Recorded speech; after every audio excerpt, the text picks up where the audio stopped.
my friend. Welcome to Kithira, where clothes are dyed and noses are assaulted by disgusting smells. Why, I'm Marcos, of course, one of the most successful merchants in all of Greece. You really haven't heard of me? My name is known from Kefalonia to Kos. If you've ever paid money for something, I probably received a percentage. But enough about me. Let's go back to what you're doing here. I think it smells terrible, and I can't wait to get out of here. The colors are pretty, though. This little island was where dyers brought all the color to Greek fashion through an intensely stinky procedure. This tour will reveal the steps it took for workers to brew the dye. Try not to step in any mollusk guts as you enjoy your visit. I promise I'll meet you at the end of your tour. See you soon, my friend.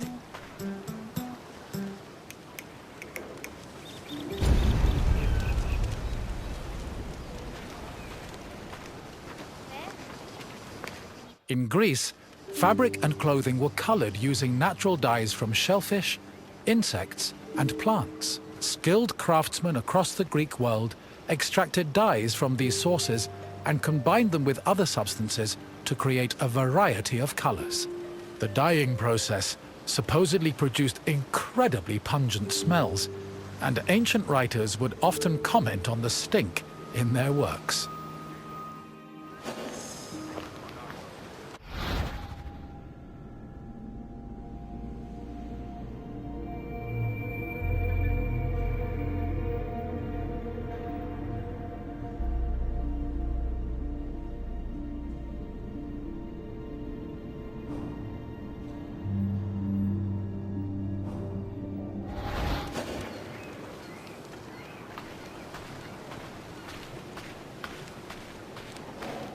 Murex is the generic name for 3 species of mollusks that reside in the Mediterranean. The substance they secrete was used by craftsmen to create the most expensive dyes in the ancient world, the most famous of which was Tyrian purple. Fishing techniques varied depending on the type of mollusk. In shallow waters, fishermen could simply dive and catch the mollusks, but they set traps if the water was too deep. Being carnivorous, murex were often lured using dead animal flesh as bait. It was imperative that the mollusks be captured alive, as they only secreted the precious purple liquid needed for dyes upon death.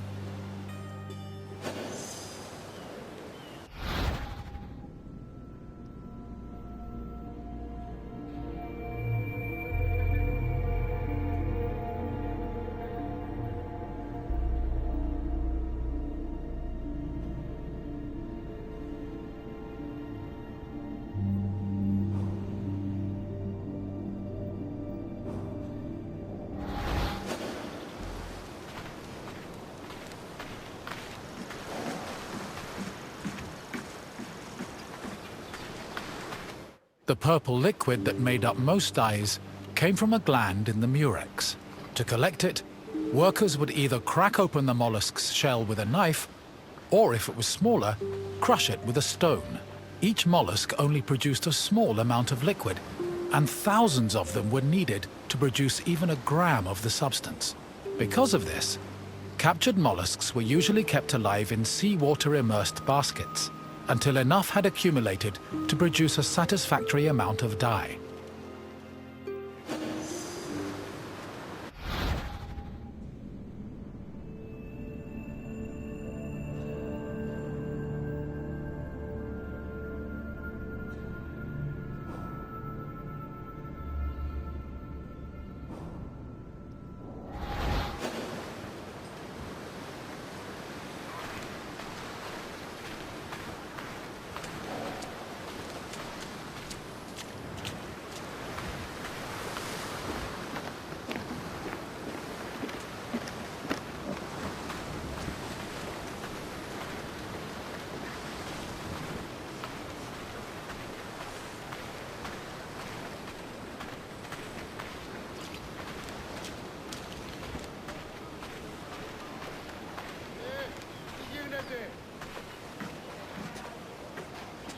The mollusk glands were mixed with salt and left to decompose for 3 days.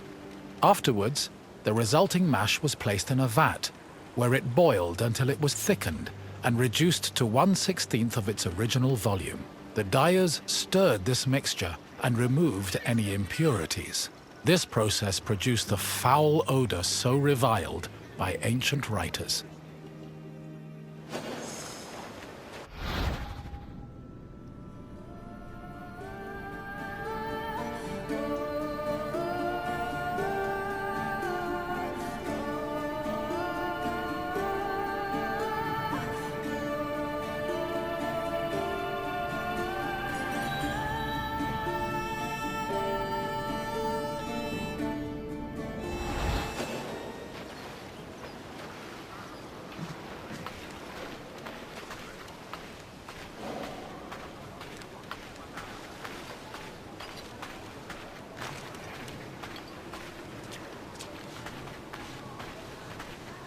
Dyers checked the hue of the purple liquid by dipping in raw wool.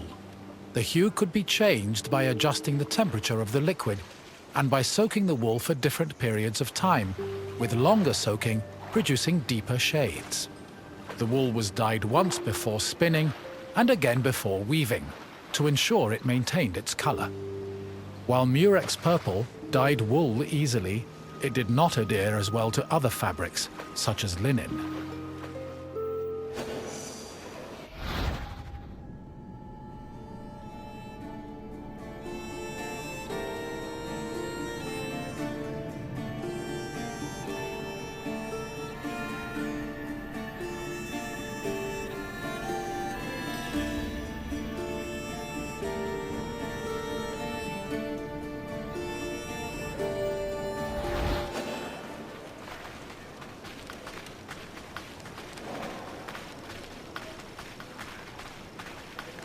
Αδύνατον εστί.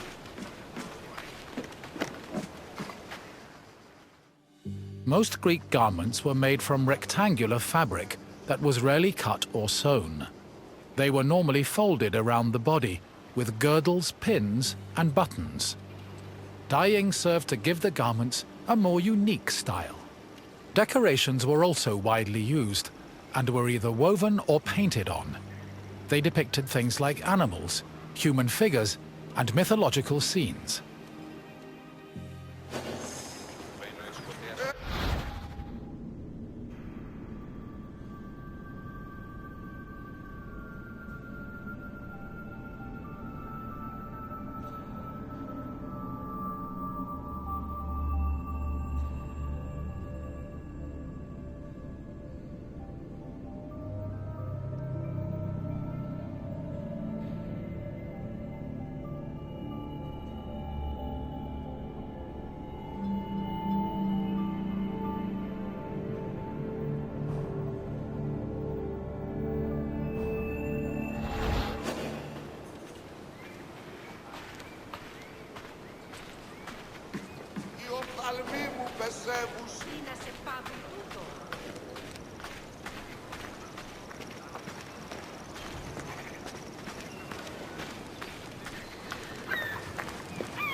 Textile manufacturing and trade was one of the most lucrative businesses in classical Athens. Textiles were made of either wool or linen, with wool being the most common. Women produced the garments worn in domestic life, although some men ran professional workshops that fulfilled the same need. Other textiles were made by slaves and laborers under the supervision of master weavers, fullers, and dyers.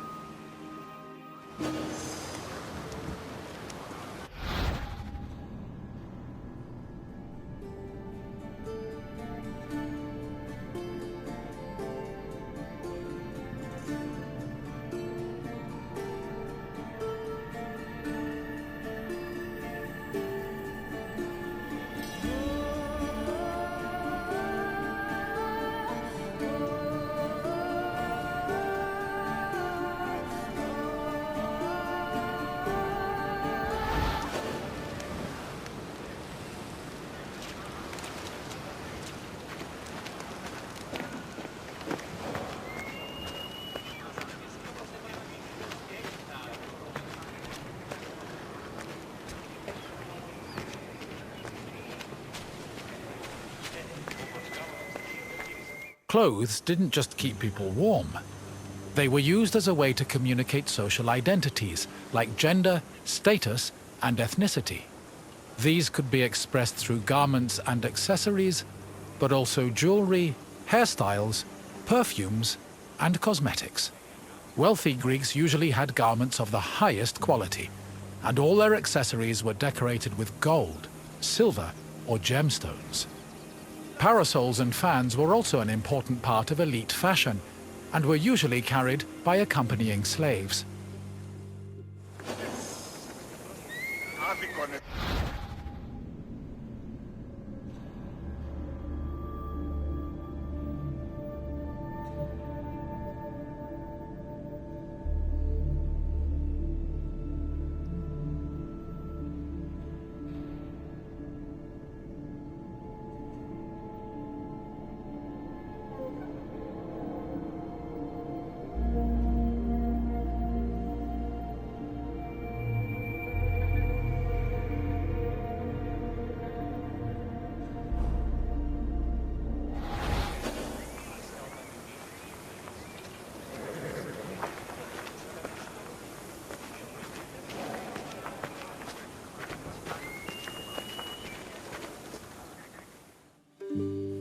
The most common Greek garments were the peplos, the chiton, and the hymation. The peplos, typically worn by women, was a body-length cloth. It was folded back on itself and worn draped over the body and pinned over the shoulders. The chiton was a long garment with sleeves. Ankle-length chitones were normally worn by women, while men wore shorter versions of the garment. A hymation was a mantle that was worn over both the chiton and the peplos. Outside of daily life, there were also specialized clothes worn only in exceptional situations like weddings and religious ceremonies.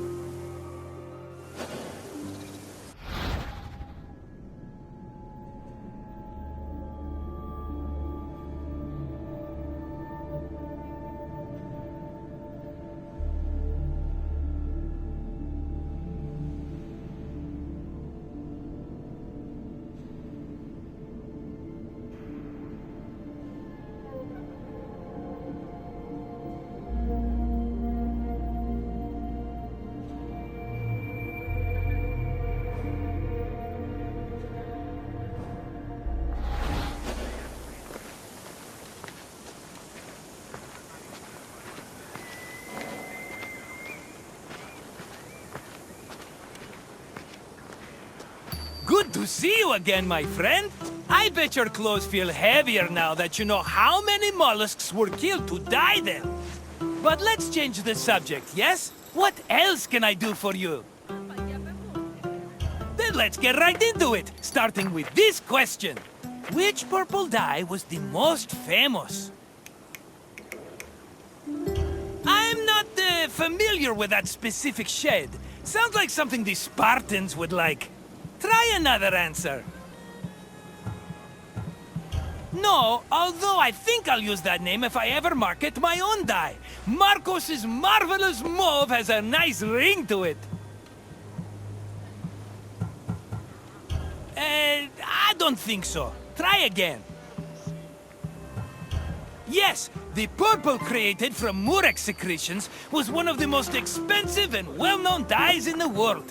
Here's another question. How did workers check the dye's hue? No, looking at the dye was not enough. Try again. It would not have been a good idea to stick a finger into a stinking boiling mixture of mollusk secretions. Keep trying. No, unless they wanted burned purple toes. Try another answer. Correct! Workers dip wool into the mixture to gauge the exact hue of the dye. Almost done, my friend. Just one final question. Which body-length garment was typically worn by women? Pelops was the legendary founder of the Olympic Games. Keep trying. A hymation was a mantle worn over other types of clothing. Try again. The chlamys was a garment usually worn by men during hunting expeditions or military excursions. Try another answer. Correct! A peplos was a body-length cloth that a woman draped over her body and pinned around her shoulders.